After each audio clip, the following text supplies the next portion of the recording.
Hi friends, welcome back to our channel మా ఇంటి బంగారం మా ఇంటి ముచ్చట్లు.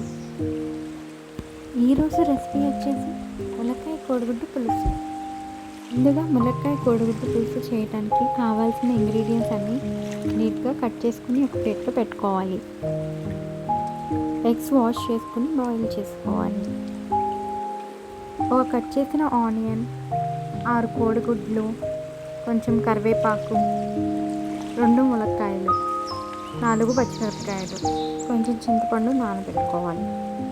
ముందుగా ప్యాన్ పెట్టుకొని ప్యాన్లో ఆయిల్ వేసుకొని తాలింపు దినుసులు వేసుకోవాలి. అవి వేగిన తర్వాత ఉల్లిపాయలు వేసుకోవాలి. ఇప్పుడు కొన్ని పచ్చిమిర్చి కూడా వేసుకోవాలి.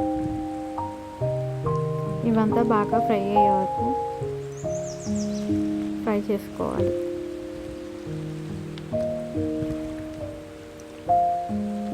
ఇప్పుడు కొంచెం కరివేపాకు వేసి వేయించుకోవాలి.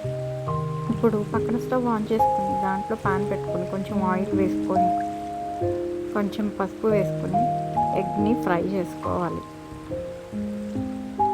ఇప్పుడు ఉల్లిపాయలు మగ్గిన తర్వాత ములక్కాయ వేసుకోవాలి.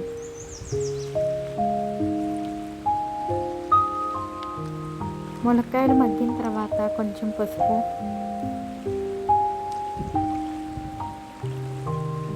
కొంచెం కారం,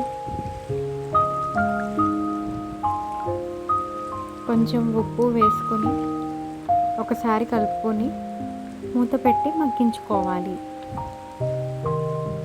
ములక్కాయలు మగ్గిన తర్వాత కొంచెం చింతపండు గుజ్జు పోసుకోవాలి. వేయించుకున్న కోడిగుడ్లు కూడా ఆ పులుసులో వేసుకుని మూత పెట్టి మళ్ళీ మగ్గించుకోవాలి. ఇలా 5 నిమిషాలు మగ్గించుకున్న తర్వాత ఇలా కోడిగుడ్డు పులుసు దగ్గరికి వచ్చాక స్టవ్ ఆఫ్ చేసుకుని ఇప్పుడు కొంచెం కొత్తిమీరతో గార్నిష్ చేసుకుంటే ములక్కాయ కోడిగుడ్డు రెడీ.